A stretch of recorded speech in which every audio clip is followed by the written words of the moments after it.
शुरुआत बा हम ये कहने आप लोगों से सत्य की खोज में सत्यवादी चले पर पता चलते चलते महिमा ने धरती हिल गई। खोजने वाला कौन था? कहना है एक राम कबीर जी गीत लिखत हो ना कबीर जी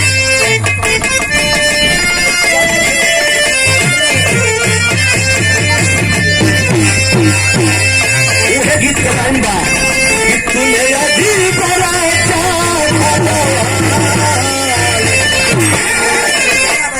एक बात और सुना औरा के बात नहीं बा जब हमार काम होखे तो मट्टी पट्टी पड़ी ना तो हम लोग जब काम करते तो हम हमें को लालो लकरत है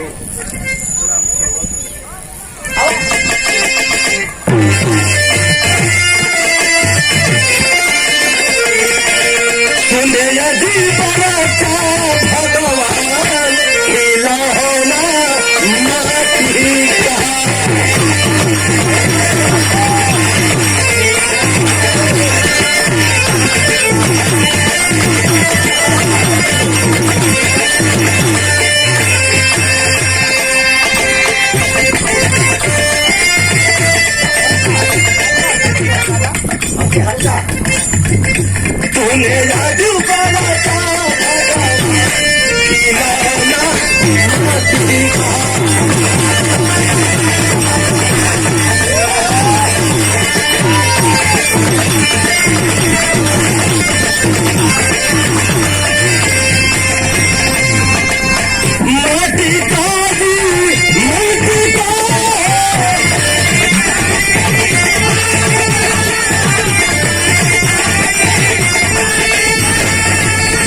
लेकिन कवि जी बड़ा निम्न भाव लिखलन विधा के अंदर लिखन पीछे भगवान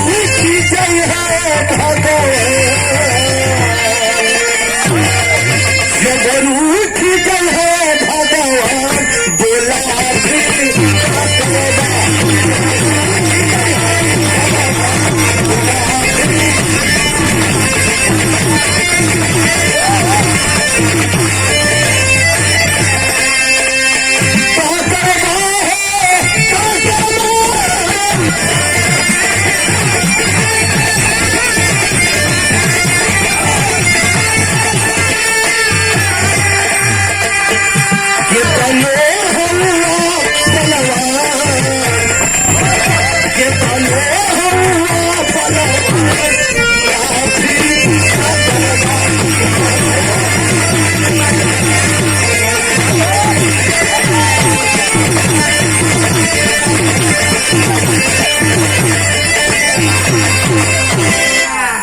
जब रूठ जइहे भगवान बोला फिर का करबा जतनो हुआ बलवान बोला फिर का करबा मालिक का नजर जब टेढ़ हो जाई तो दुनिया का ऐसा कोनो ताकत ना के तो सूट कैले बा। लेकिन यही जैसे कहानी का शुरुआत हो गई।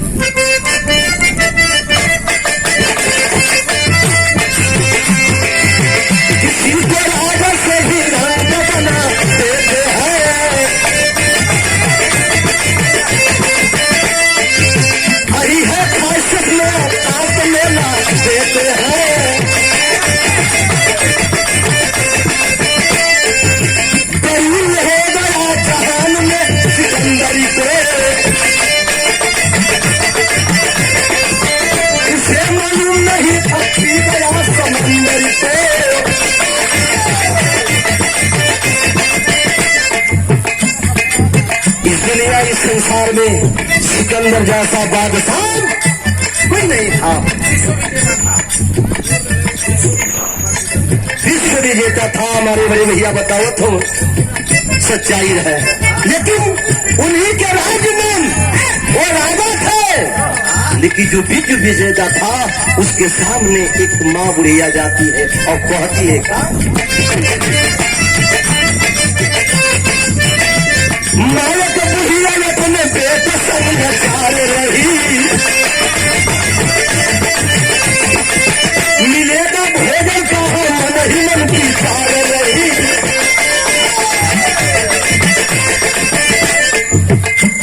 माई एक बुढ़िया है, उनके पास एक थे औलाद हो, जो औलाद का नाम बा रोहित। आज रोहित मात्र 5 साल का हो, पिताजी दुनिया के छोड़ के चल गए। माई अपने बेटवा के लेके भीख मांगे लगले। भिखिया मांगत मांगत कुछ दिन बीत गयल। जब धीरे धीरे लड़का 10 साल का भयल बा, जेकरे द्वार माई हाथ पकड़ के लेके जाए भिखिया मांगत तो लोगवा ताना देवे, जवान बेटा के पढ़ावत नहीं खा, ऐसे भीख मंगावत हो। तुम्हारा नियर समाज में गंदा आदमी कोई ना बात, खर वो अलग बात बा।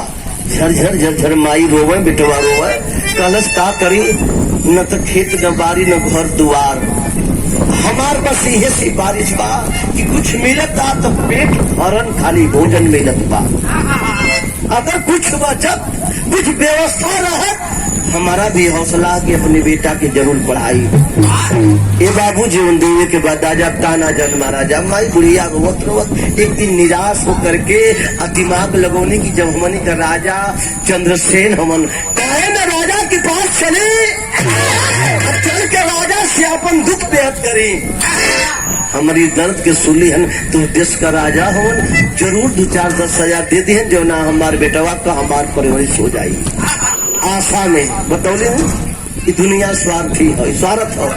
माई स्वार्थ में राजा चंद्रसेन के पास गई है। जब गई लोग दरबारी चारी ओर से खड़ा हो, दरबार पर लगाए कि जो भूखा नहीं भाला खड़ा हो, कहाँ जा रही हो, कहाँ जा रही हो? कहे बाबू लोग हम राजा चंद्रसेन से मिले बदे जाते हैं। कलन दरबारी की तोरा जैसे भिखारी रोज 1000 आवल है, जालन बाबू मैं गरीब इंसान हूँ बाबू, 3 दिन से भोजन मुंह में अन्न नहीं गया है, एक बार खाली मिला दीजिए। मिलौला के जगह पर दरबरिया जो विधायक मंत्री का जो चमचा होलन सबसे खराब होलन। बात बात पर आ जाला, कबो कहा जाला मुखिया अखिलेश जी देखत हुआ ना, जितना निचवा वाला कुल हम घूमत हुए ये गड़बड़ हो। आपको ये करा देंगे, आपको वहां पहुंचा देंगे, आप दिल्ली चले जाएंगे, कुछ होने वाला नहीं, बकात हो। साफ बताओ थीला राजा चंद्रसेन के दरवाजा पर गए है, मैं बुढ़िया तक का मार के भगा दियालन। कुछ दूरी पर अपने बेटवा को ले जाए कि रोवत है इतने मरई हो। आप कैसे रोवत है?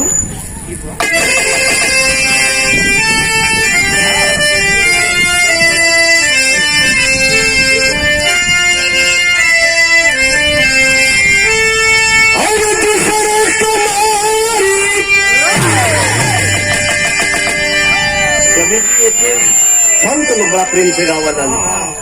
रामदेव जवाने तो अपने गौवे के नाम रामदेव नाव कल जाये, ये पूरा विश्वास हुआ। वो चीज उस समय दूसरा रहा, लेकिन हवा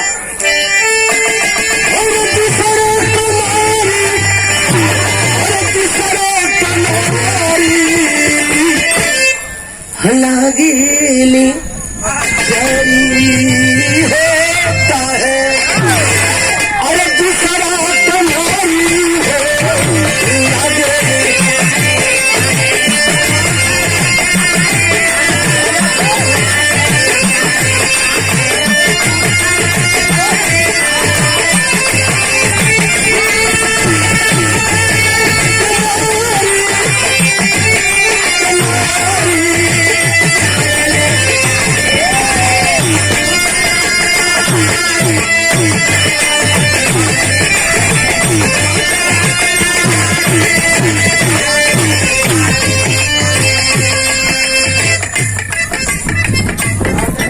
मतारी रो रहल बा। अब बतावतिया का कल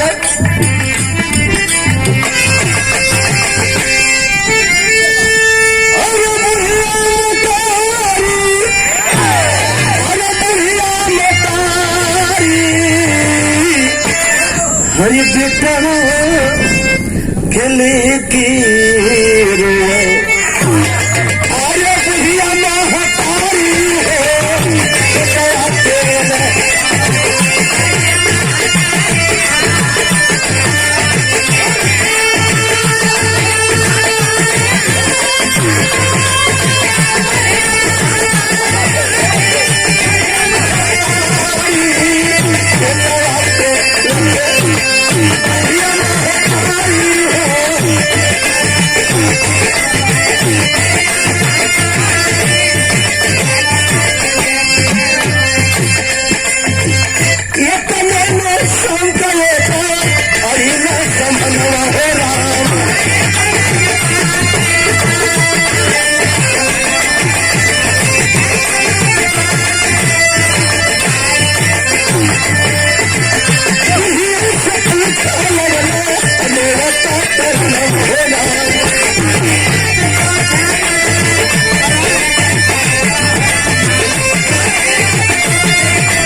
वही बाबा के कुटिया पर माई बुढ़िया पहुंचल झोपड़ी में। बाबा साधु जी बहुरी दुई ठे से कले हन आलू का चोखा बनाए के बैठत हन खाए बदे। अब तब तक की माई बेटा वो झोपड़ी में पहुंच गईलन। बाबा चटाई लिया के बिछौलन कलन काहे बदे रोत हो वालो का तकलीफ बा क्यों घर से तोहर पति मार के भगा देलस कौन ऐसा था हमके बतावा। बाबा भी जरूरत हो विधवा बतारी का विलाप सुन के कलन के ना बाबा ये दुनिया में सब कुछ हो ये दुनिया संसार में हमार सब हो बाबा मात्र एक चीज हमार उजड़ गई बाबा हमार अगर पति अगर कोढ़ी भी रहत लंगर लूच भी रहत दुआरे पर बैठल रहत ना तो मांग में सिंदूर रहत बाबा आज ई दशा देखे के ना हो। है साधु बाबा के दिल में दर्द पहुंचा। बाबा दोनों भौरिया दोनों माई बेटा के देलन आप लोग भोजन करा हम अपन भोजन कह के बैठली हाँ ये सच्चाई है। अपने बाबा भूखा रह गलन लेकिन वो भिखारी के वो दोनों भौरी दे देलन। माई बेटा भौरी खेलन रात के आसन लगल। साधु बाबा कहलन का करे आइलन सारी बात बतौलिन कि यही राजा चंद्रसेन से मिले आलन बड़ा दिन से ठोकर खाते 8 साल से लेकर के भीख मांग के अपने पेट की आइला चले रहलिन आशा लगौले रहलिन कि राजा चंद्रसेन से भेंट हो जाए 2 4 10 20 हजार दे दियन हमारी बेटवा का पालन हो जाई लेकिन ना दरबारी मेले ना देलन बाबा धक्का मार के भगा देलन। आज 2 दिन से भूखल है जा खाए पानी दाना पानी कैलन वही मड़ई में रखल 8 दिन 10 दिन महीना दिन वो माई वो मंदिर को झोपड़ी का सेवा करे लगल विधवा मतारी। जब 1 महीना बीतल राजा चंद्रसेन एक ऐलान कैलन अरे राजा जी अपन मन में विचार कैलन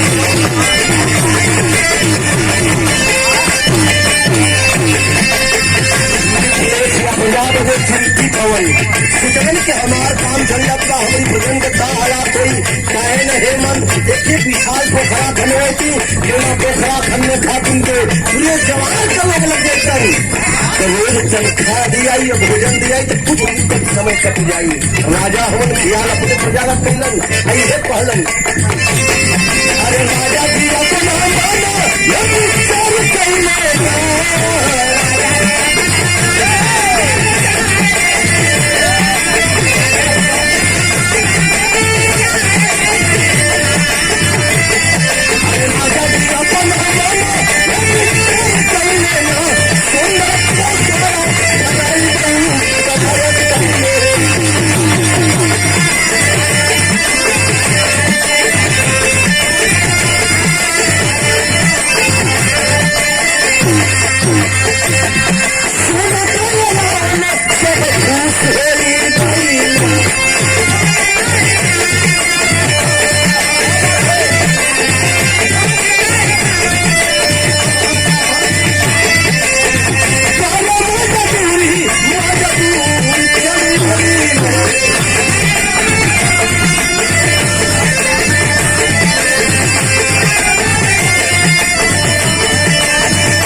राजा अपना मन में विचार कैले कि कम से कम एक पोखरा मंत्री से कह के खनवा दे जेवना में लोग अहन भोजन दोनों टाइम मिलनी और जीवन पैसा दिहाड़ी आज के हिसाब से बा वो दिया जाए ऐलान करा दिया राजा चंद्रसेन सारे लोग गांव से निकल करके फौड़ा कुदार लेकर के अब पोखरा खनना शुरू कैलन सुबेरा बाबा के पास माई बुढ़िया बेटा होवन बाबा कहलन माई बुढ़िया से कि देखा अब ऐसे बढ़िया सुनहरा अवसर तोरे जीवन में अबे ना करी मतारी माई बुढ़िया कहलन बाबा तो मतलब ना समझले कहलन बाबा कि निस्वार्थ के भक्ति करे के हुई बिन स्वार्थ के राजा के पास जाए के काम करे के हुई कहलन बाबा तो हमार पेट पालन कपड़ा लत्ता खाली दिहाड़ी उ न ले भोजन से कितना दिन चली कहलन ये मूर्ख हो ये मूर्खपना हो संत की बात तो अगर समझ जाओगी तो जिंदगी तेरी तार तार हो जाएगी समझाओ धन क्या कुछ दिन बाद तुम्हें धनवान हो जाएगा बेटवा के समझाए के भेजलन है माई बेटा दोनों फौड़ा चलावत होन धीरे धीरे बाबू पोखरा खनाए लागल दोनों टाइम भोजन मिलत था महीना 2 महीना बीतल मंत्री पैसा देवे वाला टोकन लगा देहलस पैसा लेवे खातिर न बेटा हुआ जात बा न महतरिए जाता 1 महीना बीतल 2 महीना बीतल 4 महीना 6 महीना बीतल अच्छा तो 6 महीना के पैसा केकरा पास रही जे बाटे ला ओकरा पास रुकेला मंत्री सचलन की साला 6 महीना का हमारा पास 12,000 ठोकैता हो जाये लेकिन हे मन एक दिन राजा जनहन तो बड़ा ईमानदारी और बेमाने के पता चल जाई हे मन काहे न राजा से कह देते कि 1 महीना से पैसा ना लेता हूँ सुन ले बड़ा 6 महीना से एक दिन राजा चंद्रसेन के पास मंत्री गैलन कहे साहब कुछ आग्रह निवेदन करे आये लेला हई दूठे माई बेटा आवलन संगे पोखरा खनलन दोनों टाइम भोजन जरूर करलन 1 महीना के इन्हन के तनख्वाह ना आवता राजा कहल कि 1 महीना के बाकी बात अगला में लेने तो अगला में दे दिया फिर 4-6 महीना के इन्हन 4-6 महीना के बाद में जब राजा का दिमाग भेल तो राजा चंद्रसेन बुलवावत हो बड़ा मस्त नंबर इनका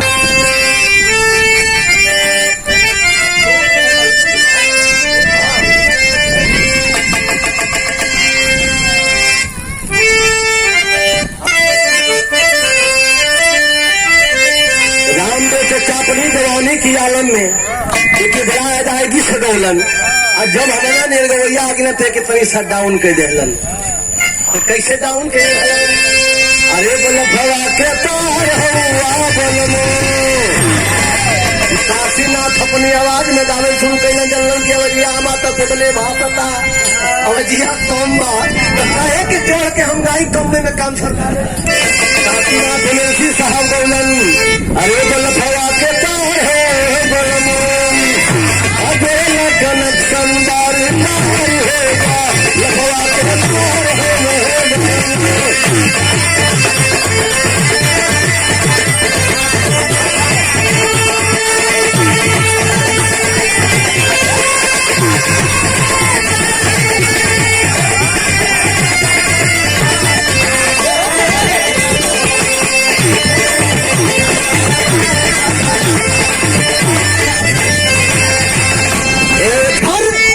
एक तनी सा चढ़ के गौलन तो राम दे ज्यादा गौलन हम चढ़म ना अगर सड़क दे तो पूरा मत मनिया चढ़ना कैसे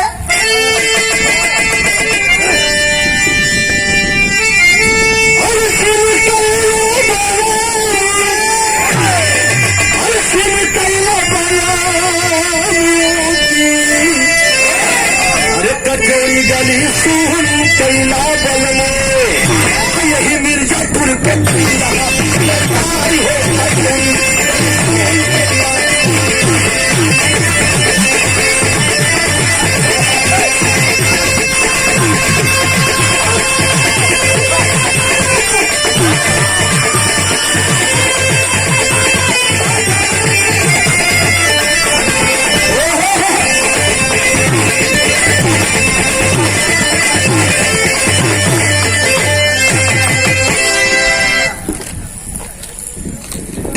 के अंदर कभी जी भाव लिखे फोन का लिखा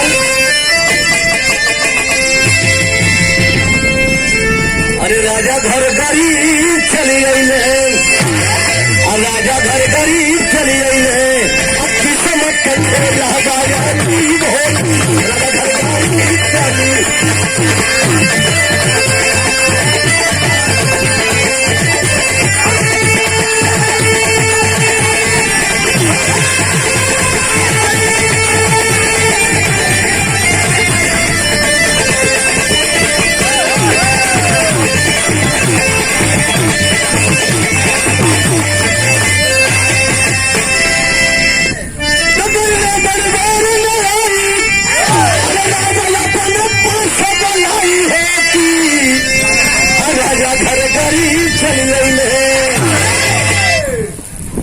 घर गरीब चली गई है किस्मत का खेला जाया मेरा घर गरीब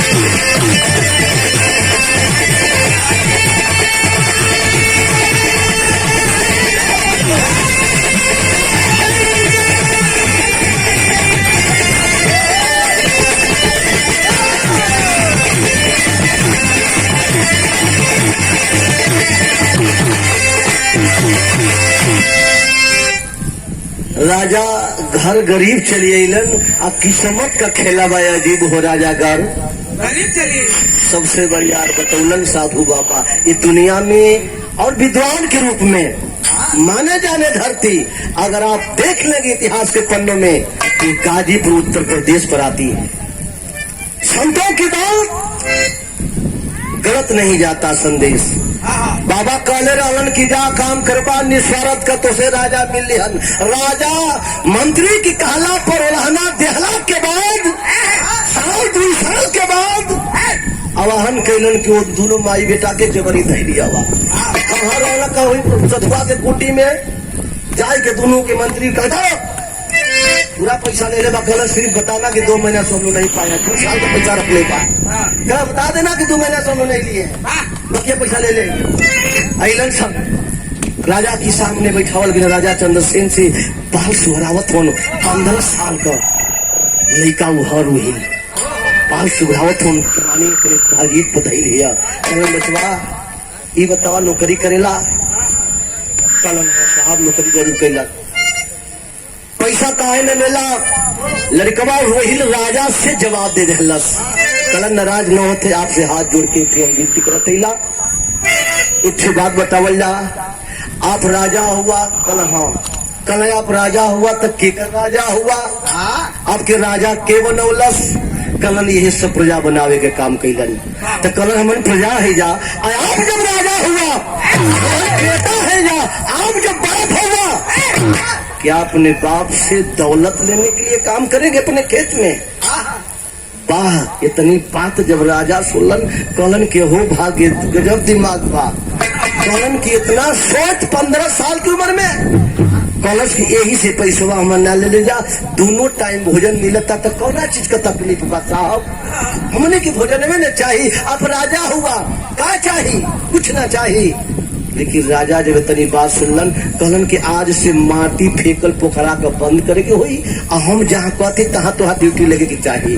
मंत्री के बुलाए, कहलन कि इनके ले जाए कि जहाँ वृद्धा आश्रम बा, जहाँ लोग वृद्धा आश्रम में 100-200 औरत और पुरुष बारन, महिला और पुरुष इनके वहीं लगा दम, माई बाप का सेवा करे, समय से नहवावल धोवाल, कपड़ा कचारल, तेल नून कल दवाई खियाल, सगरे काम इनके लगा दा।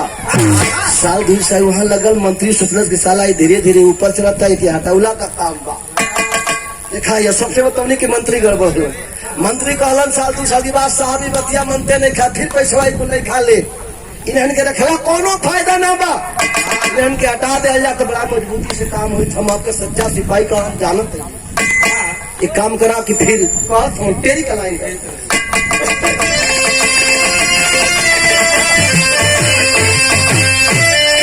अरे कर्म पर जो विश्वास कर गया, अरे कर्म पर जो विश्वास कर गया, शोहरत कर्म चूमती कायम है।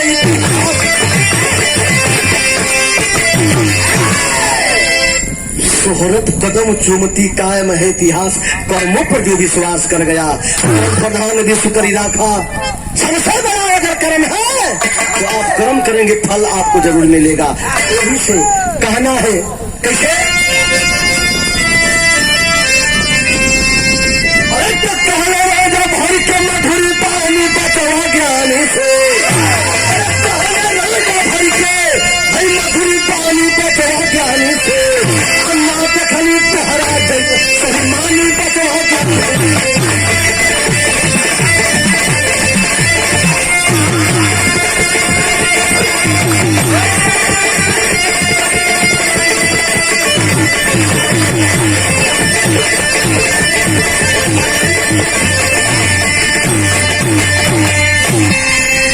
दूसरा का दे जाए रोहिल बुलावल गए, रोहिल के बारी बुलावल गए, और राजा कहलन का कहलन, अरे कराची सेवा महल के अंदर यह बतिया मान हो, दोनों चीज का कमी न होई, यह बात फरमान हो, अरे सफल हो गई तोहरे ऐसे अनजानी बचवा ज्ञानी से, दोनों चीज का कमी न होई, दरबार बचवा ज्ञानी से। कहलन कोनो चीज के दरबार में कमी ना हुई, जौन कहवा कौन तोहरा कहला पे राजा चंद्रसेन तैयार हो कहने खातिर के चलन हम राजा के बुलाए के मंत्री के, और कहलन एक काम करा, अभी हम लोग की वृद्धा आश्रम से हटा दा। लड़का रोवे लगल। साल 2 साल बाद 18 साल का जब उम्र भैया लड़का रोहिल रोत हो, साहब हमारी बुढ़ोती में माई बाप छुड़ावत हुआ, दुनिया जन्मावला तो कुछ करे खातिर के बाप तो निकल गई, लेकिन मतारी के साथ 1000 मतारी है, बाप एक गईलन लेकिन पिता 1000 मिल गईलन। तो एक हमके मत छुड़ावल जा, जितना आप हमारे अंकुश कसल बने, जितना हमें आपके सतावे बने, वो हर कस के सह सकीला, लेकिन 1000 बाप मतारी के हम छोड़ ना सकीला। राजा चंद्रसेन कलन वाह, इतनी ज्ञानदार, इतनी ईमानदार हमारे दरबार बीच में जब आ गया है। कलन एक ठीक काम करे, कोई अल्लाह का लाइन है बोले पड़ी।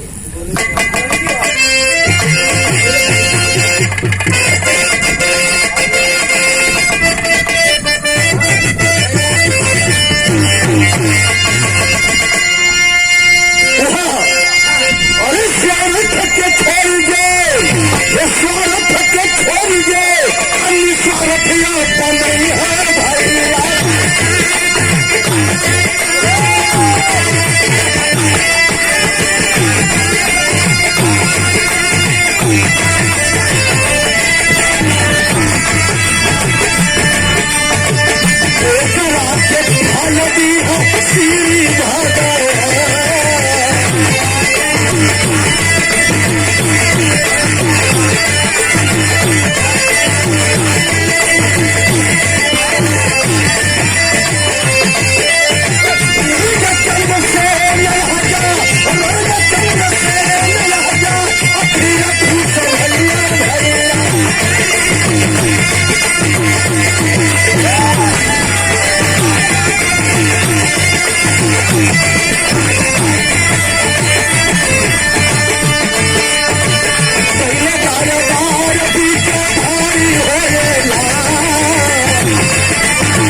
राजा चंद्रसेन तीसरे नंबर पे बुलाए, आए मंत्री, आज माई बेटा के हमारे राज दरबार के महल के जहाँ कुर्सी बा वहां लिया हुआ।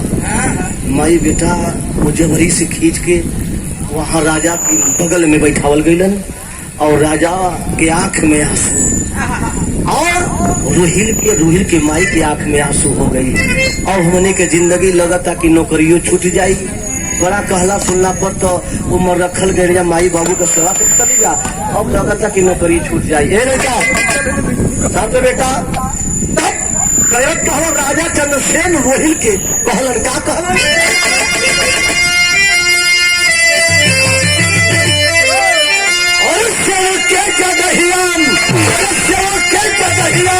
अपन मंत्री बनाई हो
वही विद्या आश्रम में माई बुढ़िया पड़ल है।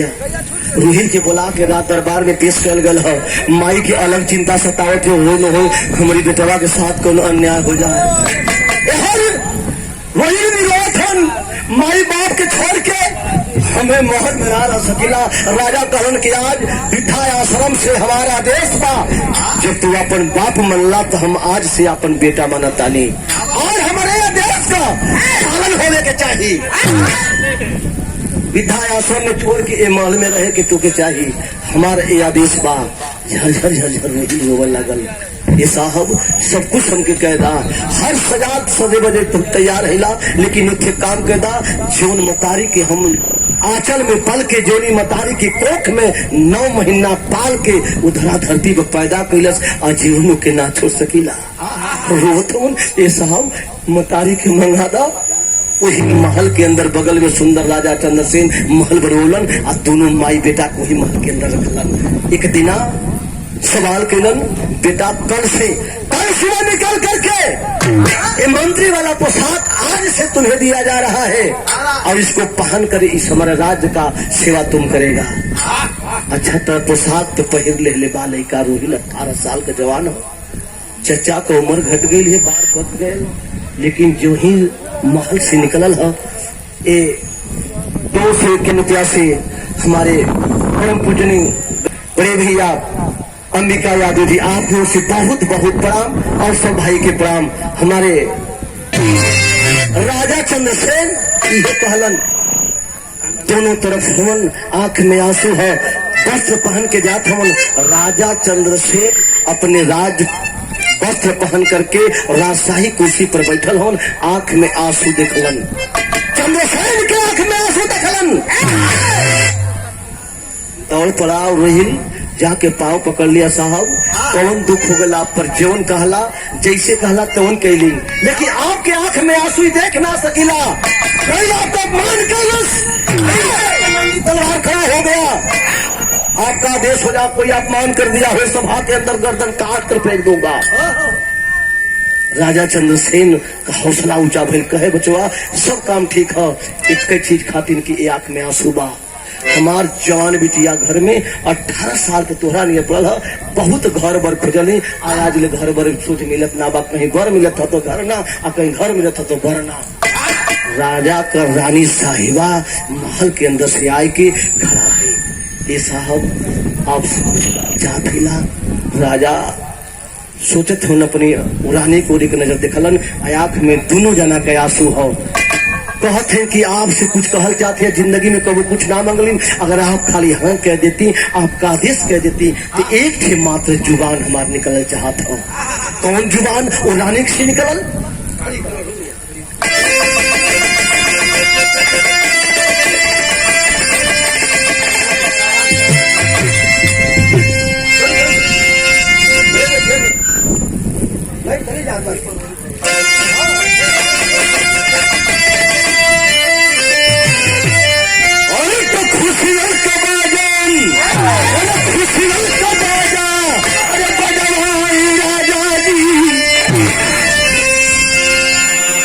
साहब हमार जुबान आपका तलवार, अगर कहीं भी गलत कर दे तो इस तलवार से मेरा घर अवसर अलग कर दीजिएगा। लेकिन मैं आपके आधा अंग की मालिक अर्धांगनी हूँ, इसलिए आदेश लिया हूँ। कह रही है काम और खुशियों का बाजन बजवाए राजा जी, हिलवाया बेटी के काम करे राजा।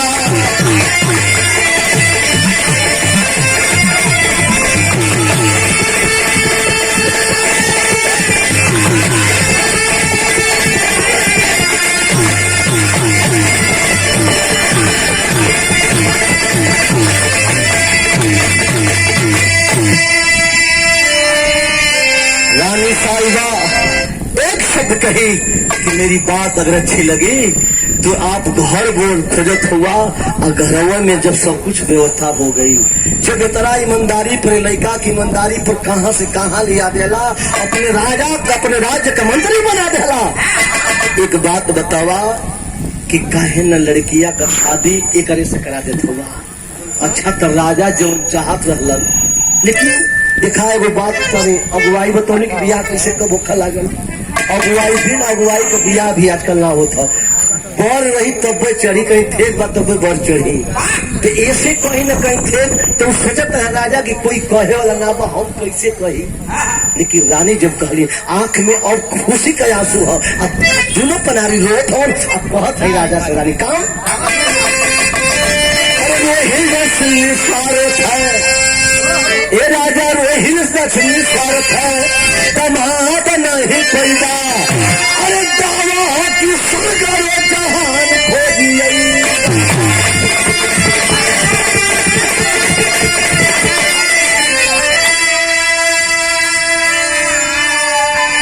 हमारे मनोर का सपना पूरा राजा जी, हाथ बेटी वाला रोहिल के थमाए राजा।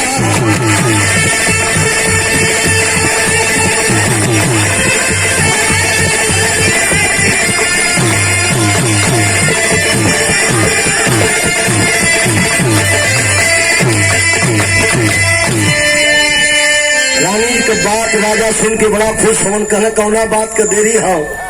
गौर करिहन बतौलिन की जहाँ सिंदूर को उत्पत्ति भइल तो सिंदूर जौना समय उत्पत्ति भइल तो कौना चीज में सोना में ना रखाई, लाजले चाजे में ना रखाई। आई हमार से वो दिन लेके गई हलो कपड़ा में दौरा में बांध के न जाये। आप लोग जानत हुआ, हम हो जानत हुआ, यह सवाल है, ये प्रश्न आप लोग जानत हुआ। वो लड़किया का नाम रहल बता दें, वो लड़की का नाम रहल सिंहोरा। सिंहोरा में आजीवन जिंदगी पायक हो जाती है। सिंदूर की रत के सिंहोरा में आप लोग ले जाला, वही मड़वा में सिंहदान होला। तो राजा के बिटिया का नाम सिंहोरा रहल, लेकिन बिहावा वही रुकल भयल ना हो। वही कलश राजा और रानी से कि ठीक बात सब कुछ हम मंजूर करता नहीं, आपका बेटा होला के नाते आपके आदेश का पालन कर पहला। लेकिन एक चीज ना जलन में हमारे पिताजी मर गईलन कि दुनिया के जवान छोड़ के चल गई। मतारी बतौलस की बियाह भयल 5 साल बीत गल, लेकिन उनके पता ना चलल, गईलन कमाई लेकिन आज ले अला नहीं। यही से एक ठे बात है पूछत है हमरा बियाह कब होई। हम बतावे जात हैला लड़का बतावत था फिर राजा रानी भक्त मार गई के बता बनल काम बिगड़ल चाहत है। लेकिन लड़का कहलस कि हमार बियाह होई तब कि एक आदमी हमारे बीच में हो के लावे के हुई के रहल। अरे माई के वदरवा बाबूजी छोड़ गईले। अरे मांगत रहल भीखा साह मिल गई।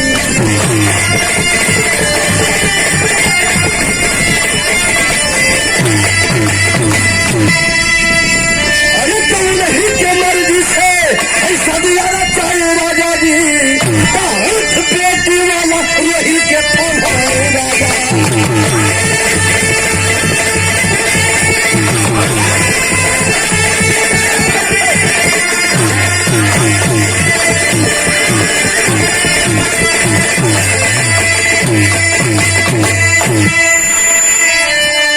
कहलन की माई के दरवा में बाबूजी छोड़ गईलन अब मांगत रहले भीखा साहब मिल गईलन।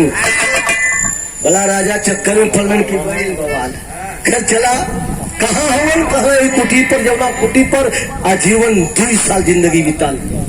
इस साधु के पास गईलन साधु बाबा के लेके राजा हवन भागल भाग के अपने राजमहल में सारी व्यवस्था होती है। साधु बाबा की आंख में झरझर झरझर पानी गिरत है। एक तरफ साधु बाबा हवन एक तरफ मंत्री हो रही है एक तरफ रानी राजा हवन एक तरफ माई बुढ़िया विधवा बन के बैठे रही है। साधु एक नजर देखत हवन पूछने लगना राजा कि आपका परिचय कहाँ से इतना परिवार विद्यमान हो गई। लड़का सारा बात बतौलो कि उन्हें की कहला से हमन के यहाँ तक पहुँच नहीं जा। साधु बतावे लगलन आजीवन हमार बेटा जरूर हमनी हमारे खून का पैदाशी है जरूर लेकिन त्याग कर जब तक अपने या संसार में एक से एक विद्वान ना बना ले तब तक भरे का मुंह ना देखब और ना अपनी औरत का मांग का सिंदूर देख सकीला। राजा इतना बात सुनलन कहलन की तब आपके अर्धांगनी है माई बुढ़िया कलह आया है। एक तरफ पेटवा का सिरदान और एक तरफ माई आपन मांग सजौली है। बारे माँ समाज और बारे प्रतिज्ञा और बारे महात्मा जी बेटवा के चलते सब कुछ मिल गया। आखिरी विरह के कहना है काम